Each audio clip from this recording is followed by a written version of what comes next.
What is going on, everybody? It is episode 42 of Have At It. My name is Ben Cornett. What is going on here on Friday night? It's the first day of December. Yes, we are in the last month of 2023. And yeah, it's this year's gone by pretty fast. I guess when you get older, it seems like everything just goes faster. You know what I mean? So, with me taking the trip around the sun 43 times, that trip around the sun speeds up a little bit when you go around it some more. So, but anyway, yeah, it is the last month of 2023, and I gotta say, man, it's been quite a year. You know, personally, it's been, I would say, decent. Some ups, some downs, but overall, it's good. We're here. I'm here. Uh, so how's everybody doing tonight? By the way, um, I'm just chilling here on a Friday night. Um, right now we got at halftime where it's going to be starting the third quarter. Washington's up 20-10 on Oregon, and I did have Oregon winning this game. I thought they would beat Washington tonight, and they still could. Game's not over. The game's not over with. There's still a whole another half to go, but so far Washington's they're dominating Oregon. They're actually the more physical team, and I would have thought Oregon would be the more physical team, but yeah, they're Washington's looking good. I mean, Penix is playing okay. Um, I don't think he's really standing out tonight so far, but neither is Bo Nix. He's been struggling. That defense is really getting to him. Washington's dominating the line, the offensive line, or as we like to call them, the trenches in football. So yeah, it's been quite a battle so far. It's not your normal typical Pac-12 game. Usually it's in the 40s by now, but being that it's a championship game, I can't say I'm too surprised because teams are going to play tougher, defenses are going to you know be more alert, not give up big plays as much. So yeah, 20-10. I don't think we in a championship game for a conference title. I don't think it should be too surprising. Um, you know, this is also the last year of the Pac-12 supposedly. Um, now we don't know. We know where pretty much everyone is going except for Washington State and Oregon State. We know, UCLA, USC, Oregon, Washington going to the Big Ten. Uh, Arizona, Utah, Colorado going to the Big 12. Stanford and Cal going to the ACC.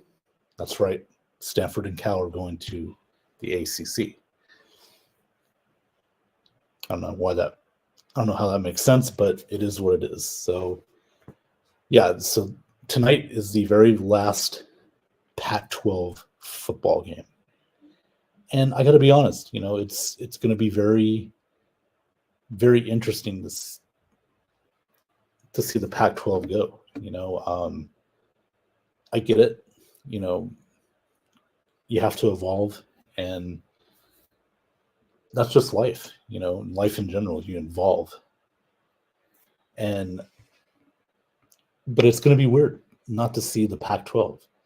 It's going to be weird to see USC play an Ohio State during the regular season and not in a bowl game or a Rose Bowl. You know what I mean? So that will get some picking used to, for me at least. But again, it is what it is. So yeah, so enjoy this game while we can, because this will be the very last Pac-12 game we'll ever see for a while at least. I'm sure we're going to see USC and watch. I'm sorry, yeah, well, USC watch. We'll see them play in the Big Ten. We'll probably see like USC and Colorado play again someday. In a bowl game or something like that. But you know, the fact that we're not going to have Pac-12 football anymore. It's weird. It's really weird. But yeah, so it'll be interesting to see how that goes. I still think Oregon can win this game, but they got to play better. They gotta win up front.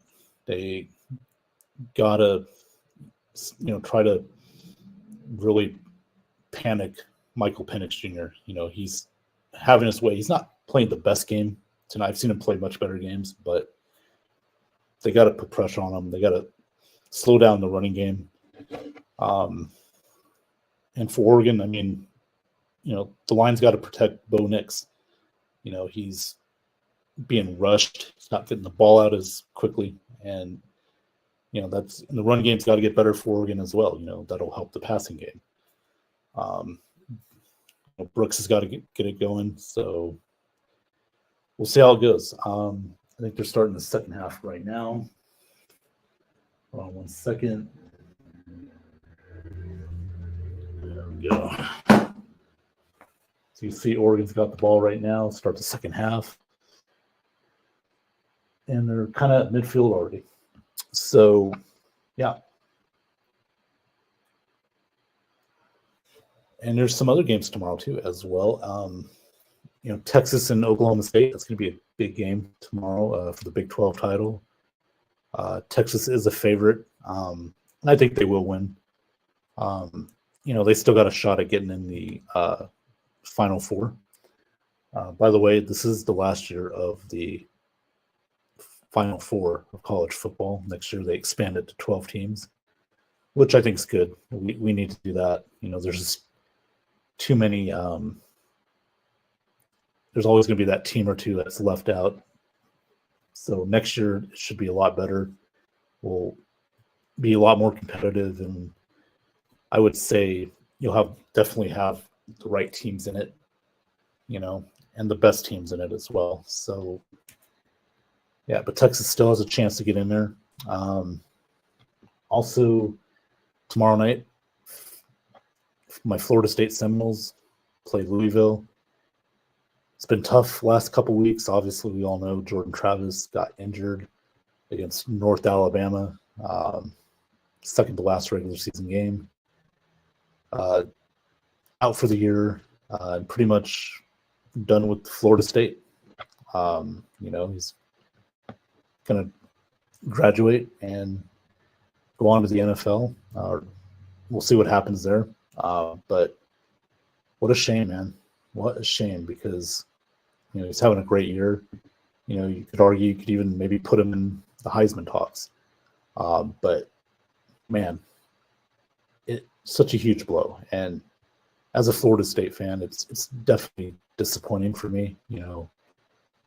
Being 12-0 and you're not sure if you're going to make the playoff. You got to play Louisville, and they're going to be ready. They're going to be motivated. They've only lost one game the entire season. They're 11-1, and they're looking fantastic. It's with Jordan Travis. I would think, hey, it's a win. We're in the college football semifinal, but now he's not there, and now we don't even know if Tate Rodemaker is going to play tomorrow because of a possible injury. Even though he's practiced all week. I thought he was in protocol. That's what I heard from some outlets, but then there's some other outlets saying he was practicing all week. So, and Coach Mike Norvell is like keeping it kind of hush, kind of playing the chess game, the chess match with Brom, coach of Louisville. Is it going to be Rodemaker? Is it going to be somebody else? Not sure, but it's not the same without Jordan Travis. It's just not. This offense runs better with Jordan Travis because he's so dynamic as a quarterback. He keeps you guessing. You don't know what he's going to use. Is he going to throw the ball? Is he going to run the ball? With the RPO. No offense to Rodemaker. I mean, he's a good quarterback, and I think he's going to get better, but he's in a very tough spot, assuming that he plays tomorrow. The backup to him is Brock Glenn. Again, an up-and-coming quarterback, good, solid freshman, but you're asking these guys to be in a very tough spot. And I don't know. I'm honestly nervous about this game tomorrow. I really am, because this is our chance to get into the playoff. And if we don't win this game, I think we're out of it. Plain and simple, because our resume does not bode well with others like in Washington or Oregon, or Michigan, or even Ohio State or Georgia. So we have to win. And that may not be a guarantee, because again, that's up to the committee. They're looking at it as, hey, well, with your star quarterback out, how are you going to fare against a Georgia or a Michigan or Washington or maybe Oregon or even a Texas or maybe an Alabama? How are you going to fare without your star quarterback? There's a lot to consider here. I get it. Like, being undefeated and winning a conference championship should guarantee to get in, right? I'm not so sure about that, because of the fact that Jordan Travis won't be playing. The committee does want the best four teams, but is Florida State really the best four teams, even if they win tomorrow night? Let's say they win, take care of business. Are they really better than Georgia, Michigan, Ohio State, Washington, or Oregon? Are they better than those teams? I don't know. Because you got to remember, Florida State, as much as I love them and, they deserve to be 12-0, you got to look at the record. I mean, you got to look at the teams they played. Their best win was probably LSU, and they've lost 3 games.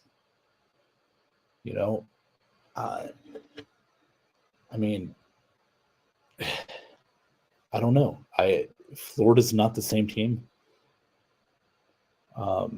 Miami, up and down, they're okay, but I'm sorry, but I mean, we almost lost to Clemson. If Verse doesn't come up with that strip fumble, Clemson might have beat us that day back in October. So it's very interesting to see how Florida State can match up against these powerhouses. I'm not so sure. Yeah, we got a great defensive player in Jared Verse, one of the best defensive ends in college football. Got a great offense, Trey Benson, Keon Coleman, Johnny Wilson, but they haven't played defenses like Georgia. They haven't played defenses like Michigan. Who knows what the committee's going to look at? It's not a for sure thing. So hopefully, we take care of business and we go for it. That's all we can do. That's all Florida State can do, is just win tomorrow. They might have to win pretty handily too. Like, beat Louisville by at least 2 scores. I don't know if they can with the offense we have, with Rodemaker at quarterback or Glenn, whoever it's going to be. I don't know if we're going to beat those guys. Can we do it with Jordan Travis? I think so. But with Rodemaker or Brock Glenn, honestly, I have my doubts, and that's only because they haven't really played much. Yeah, and I get it. Rodemaker played last year. He filled in for Jordan Travis nicely, but, he only played a couple games. And ironically, Rodemaker came in for Travis against Louisville, of all teams. So, but still, I mean, this is a different Louisville team. They're better defensively, more experience this year than they did last year. Jeff Brom's done a great job since he's gotten over there from Purdue. So we'll see what happens. That's all I can say. We'll see what happens. Right. Facebook user, I don't know who this is, but he says, the only good news is Trey Benson is their best player. Maybe he can rush for 250 and 3 touchdowns. Well, that's what we're going to need. But again, Louisville's got a pretty solid run defense. So we're going to have to do a bit of both. We're going to have to run and pass the ball. So we'll see what happens there. Oh, it is Jim Melvin. Jim, thanks for tuning in, man. Appreciate it. How you doing tonight? Thank you. Yeah, so we'll see what happens tomorrow night. I think we should win, but again, who knows? Who really knows? And plus, Louisville hasn't really played anybody. They didn't play Clemson this year.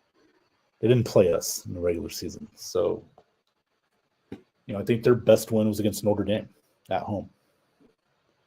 Other than that, hard to say what their best wins were. So, yeah, it'll be interesting to see what happens there. Other games going on right now. Georgia and Alabama, it's going to be a huge game. The question's going to be what if Alabama beats Georgia? Does Georgia get in the playoffs? I think they do, even with one loss. But for Alabama to get in, Texas has to lose because Texas beat Alabama earlier in the year, and they shouldn't jump ahead of the line over Texas, in my opinion. Ohio State, probably on the outside looking at and they're going to need a bunch of help. They're going to need like an Oregon to win. They're going to need like a Louisville to win. They're going to need like a Oklahoma State to win. So I don't know. We'll see what happens there. Michigan and Iowa tomorrow night for the Big Ten title. Realistically, the Big Ten title was decided last week between Michigan and Ohio State. No offense to Iowa, but they weren't going to beat either of these teams. They just weren't. They're not that good anyway. Sorry. Have you watched Iowa play football? Boring. Okay. Yeah, they're good defensively, but nothing imaginative about their offense.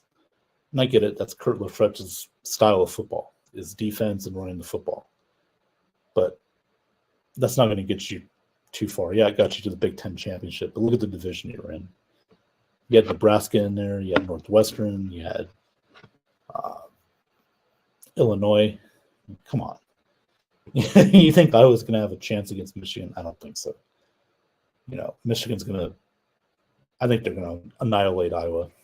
I'm going to go like 35-10. I'm sorry. It's not going to be that close. Just my opinion. Watch it be totally wrong, and Alex Loosemore, my good friend, will get mad at me for jinxing him. But by the way, just want to let you know that Oregon did get a touchdown. They are within 3 now, so it's a ball game again for sure, like we expected. And again, Oregon, they got to make the adjustments, and getting that touchdown on their opening drive of the second half is huge.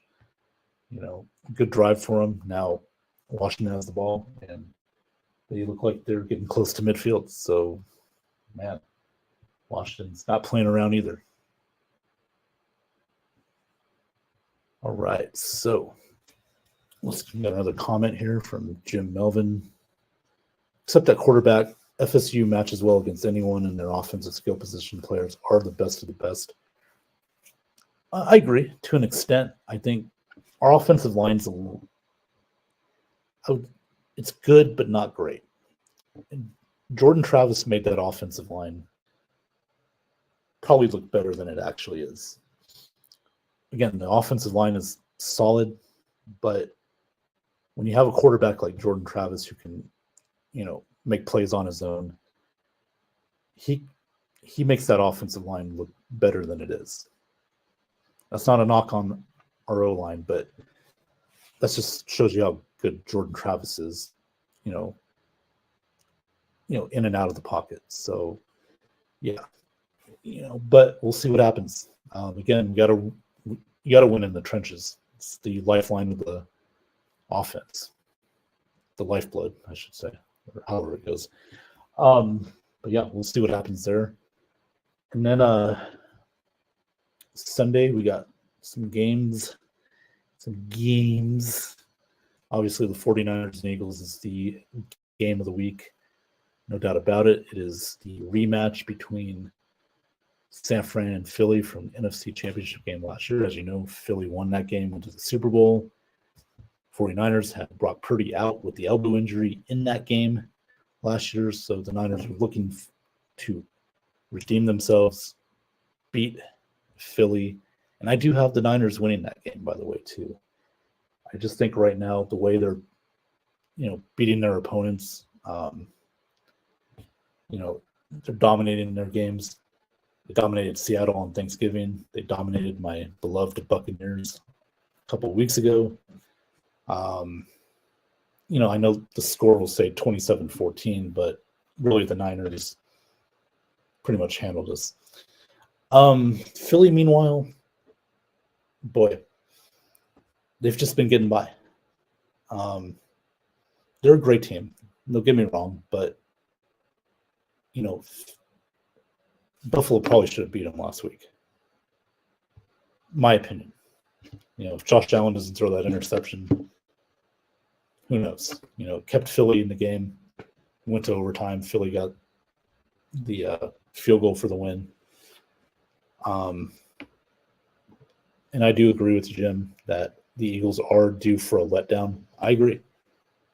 And I think there will be a letdown. And, they can't just fall behind every game and try to come back every game. You can't do that against San Francisco. They're too good of a team.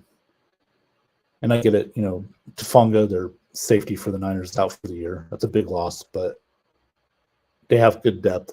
And, their front seven's very good. Obviously, Nick Bosa. Then you got your linebackers, Greenlaw, Fred Warner. I mean, they're incredible. Ward as their safety, or their corner. They got some great players. And, you cannot get behind against the 49ers. I'm sorry, you just can't. Christopher Cole, thanks for tuning in, man. How you doing tonight? He's watching on YouTube. As you're watching the show on YouTube as well, on my channel, Ben Cornett 9015. Thank you, Christopher, for tuning in. Speaking of Christopher Cole, our team, the Tampa Bay Buccaneers, play the Carolina Panthers. This is a late afternoon game, 4:05 Eastern start. They moved that game to the afternoon a couple weeks ago. Not sure why, but it kind of feels like a 4:05 game. You know what I mean? Like we're getting like the E or F squad announce team on CBS to call the game. It just feels like that game it's just there, because you got the Niners and Eagles playing 20 minutes after the Bucs kick off. And you got the Browns and Rams, which probably seems like a more interesting game if you're just an NFL fan on the outside looking in and you're not a Bucs fan. But regardless, we are Bucs fans. Myself, Christopher, Jim. Look, I'm just gonna say it. Bucs have to win this game. You have to. You just have to. You cannot lose to a 1-10 team. Carolina just fired their coach, Frank Reich. Whether it was deserved or not, he's gone. And they got a new coach. I forget who it is, but Bryce Young is not developing like he should. And obviously it's his first year. I get it. Doesn't have a lot of talent around him. He's got Adam Thielen, but I mean, that's about it. Chuba Hubbard, I mean, solid, but not something to get too excited about or fear. But here's the thing, though, that we got some pretty sucky news today that Levante's not going to play again this week. The groin's still bothering him. Now Devin White's going to be out with a bad foot. Not that would that really make a difference anyway, because the guy has just pretty much not shown up all year. He'll show up in spurts, but other than that, he hasn't really he's definitely not earned the $100 million he's been asking for. I mean, he can forget about that. He's not going to get big money next year. And that's his fault. He had a chance to show out and he hasn't so far.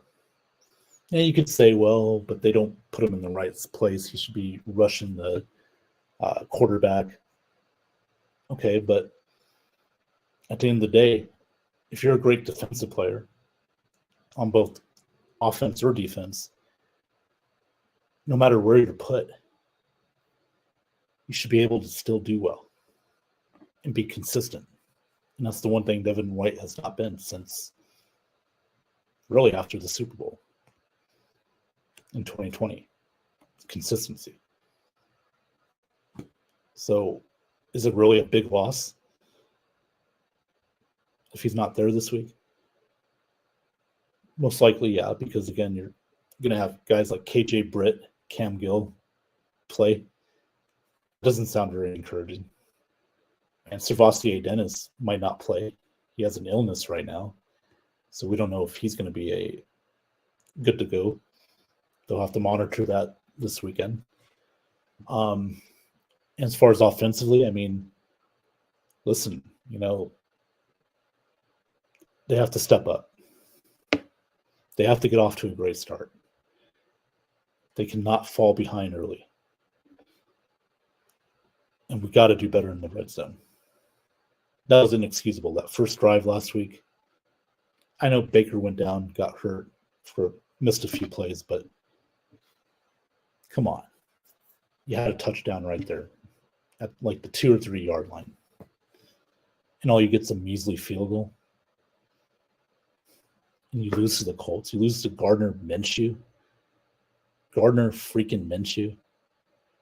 The guy that made Devin White look like a dumbass. You saw the video, right? That I posted? Yeah. Last week when I did my post game. You saw how White just whiffed on that tackle. That's who we lost to. Gardner Minshew. Yeah. I mean, it'd be so funny if it weren't so sad. But like I said, the Bucs need to get off to a very good start here. Offensively, establish your dominance. Get a touchdown early. Go up 7-0. Go up 14-0. This team needs to show that they can dominate a very poor team. Now, I know we're not going to have the weapons defensively, again, with Levante and Devin out, and possibly SirVocea Dennis. And Jamel Dean, he's out too. Again, not that Jamel's done a lot this year. I know he just got paid. But, he hasn't really done much to earn his paycheck. So this team's going to have to do it offensively. And please get Evans and Godwin more involved. And actually, Chris Godwin, he might be a game-time decision. He's dealing with a neck injury.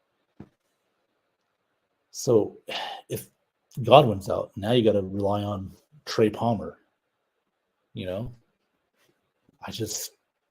I don't know, man. You got to get the tight ends more involved. Cade Otton, Payne Durham. He got some playing time. He's got to look. And Rachaad White. Again, you got to use him on screens. And he ran the ball pretty good last week. Got 100 yards rushing. That was good. Hopefully that continues. But this Buck team needs to dominate from start to finish. If you lose to Carolina on Sunday, Bucks, let's say Atlanta wins against the Jets, which could happen, that's like a 2.5 game lead because Atlanta beat us earlier in the year. And by the way, I'm not a fan of Atlanta. I don't think Atlanta's even that good. Desmond Ritter's not that good of a quarterback. And yet we lost to him. I remember that game. He had like 3 turnovers, and we still couldn't beat him. So, again, we have to win this game to stay pace with Atlanta. They win, we lose. It's 2.5 games. And then we got to face Atlanta the following week in Atlanta. And that's no guarantee we can win that game. And if we lose that game, we're probably pretty much out of it because they'll have swept us. Falcons, that is. And you got to play against the Green Bay team that's starting to get a little better the following week.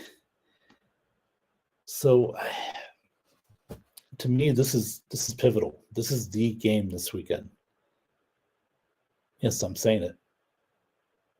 You would think earlier in the year, you'd think, oh, slam dunk. No, this is fighting for our postseason lives.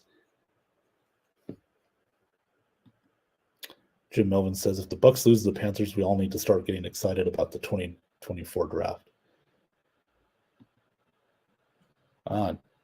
Why? I mean, excited. I mean, I don't know. Because what if Atlanta loses and we're still only a game out? Yeah. So it's weird. We're 4-8, but yet we're a game out. We're 4-7. We're a game out of first place. We have the same record as the New York Giants. Other 4-8, but that's pretty sad. But it shows you how sad our division is.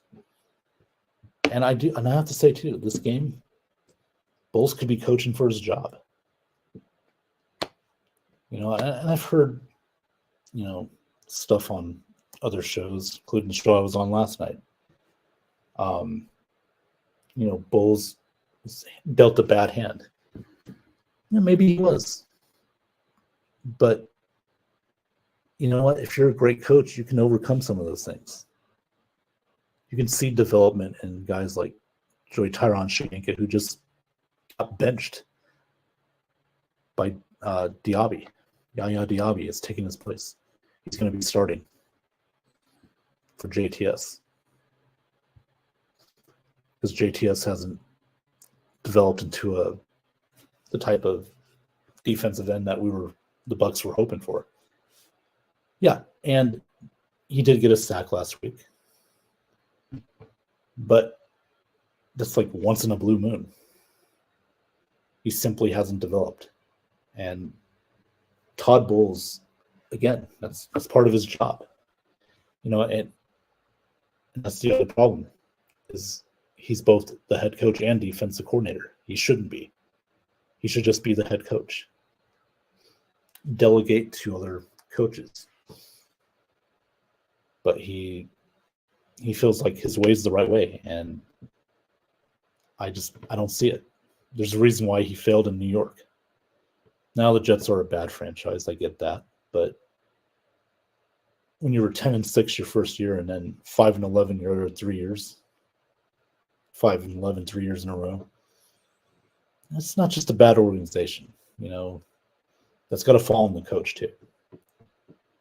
So right now we're seeing regression this year. Now again, was he dealt a bad hand? Possibly. And look, Tom Brady retired. Ryan Jensen was not able to come back from his knee injury. It's unfortunate. So you're putting a lot of plug and play on that offensive line. You got Russell Gage was supposed to play this year, got hurt again. That was a bust signing. So, you have to rely on Trey Palmer, who's been up and down. The running backs, Rachaad White hasn't shown that he could be that guy. He finally had over 100 yards rushing last week against the Colts. You brought in Christian Kirk. Or I'm sorry, not Kirk, Chase Edmonds. I get them mixed up because of Arizona. Chase Edmonds was hurt first part of the year. Now he's come back and hasn't done much. Keyshawn Vaughn, why is he still on the team? Sean Tucker, why aren't we playing him? See what he has. Is he in the doghouse with Todd Bowles we don't know about. So I get it. A lot of new parts, a new offense, Dave Canales, but this team is just too talented to be 4-7. I could see like 6-5. 4-7, no. You got to be better than 4-7. But this team, we should be 4-7. We shouldn't be 4-7. We should be like at least 6-5. At least 6-5, 7-4 range. Think about it. I mean, losing to Detroit, that was a good team, but we had our chances. The Colts, we lost to the Colts. We lost to the Texans. And that's another thing. You want to fire Todd Bowles now, but like, if you wanted to fire him, why didn't you do it after the Texans game? And now, if you fire him, I don't know if that's going to help much. It might not hurt, but it's really not going to help. It's just 6 games ago. Let's assume we lose this game to Carolina. Hope not, but why would you fire him with 5 games ago? I don't think it makes any sense. I mean, it might not hurt, but it's not going to help us. And besides, the Glazers they've never been known to fire coaches mid-season. They always do it after the season. So we'll see. We'll see how this goes Sunday. I picked the Bucs to win, but I don't feel 100% about that. And Oregon's just scored another touchdown, ladies and gentlemen. Oh, there's a flag, though. Hold on. There's a flag. And it looks like the ball came loose. I don't know. Bo Nix his knee was down. So if you're watching the Oregon Washington game. Let's read one more comment here. Jim Melvin says, if they lose to the Panthers, they will most likely lose most of the rest of their games and have a high draft pick. So I'm being sarcastic in a way, but a relatively high draft pick is all we have left to root for if they lose on Sunday. No, that's fine, Rick. I appreciate your sarcasm. I just, it'd be interesting where we would pick. I mean, let's say we end up, 6-11. And look at the teams that they would be behind. The Bears have Carolina's pick. New England, they're awful. Arizona, awful. The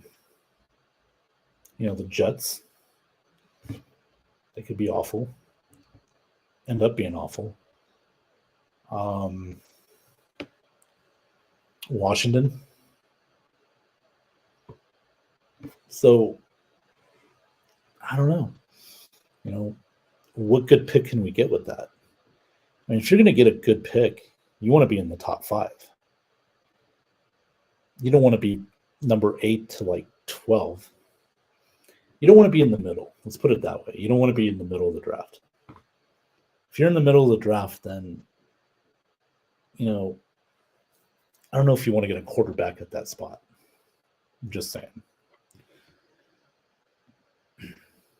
Christopher Cole says $72 million in dead money. Yes, sir. Because again, we had the $35 million for Tom Brady. Thanks, Tom, for retiring before June 1st and not after June 1st. Or we would have had $18 million in dead money, but $18 million less in dead money. But whatever, hey, I'm not going to complain. Listen, was it worth it for the Super Bowl? Absolutely. I will never apologize for the Bucs doing what they did to try to win a Super Bowl. They earned it. They deserved it. So whatever. We knew we were going to have to get here at some point. So I'm ready, baby. I'm ready for it. Let's get through it and go from there. And Oregon has just taken the lead, by the way, on the Washington Huskies, 24-20. Man, they have scored 21 straight points. How about that? It's never over till it's over. So now it's time for Washington to respond. Mr. Penix, let's see what he can do for the Huskies. Oh, man. So, yeah, the Buccaneers, please win this weekend. I don't think that's too much to ask. You know?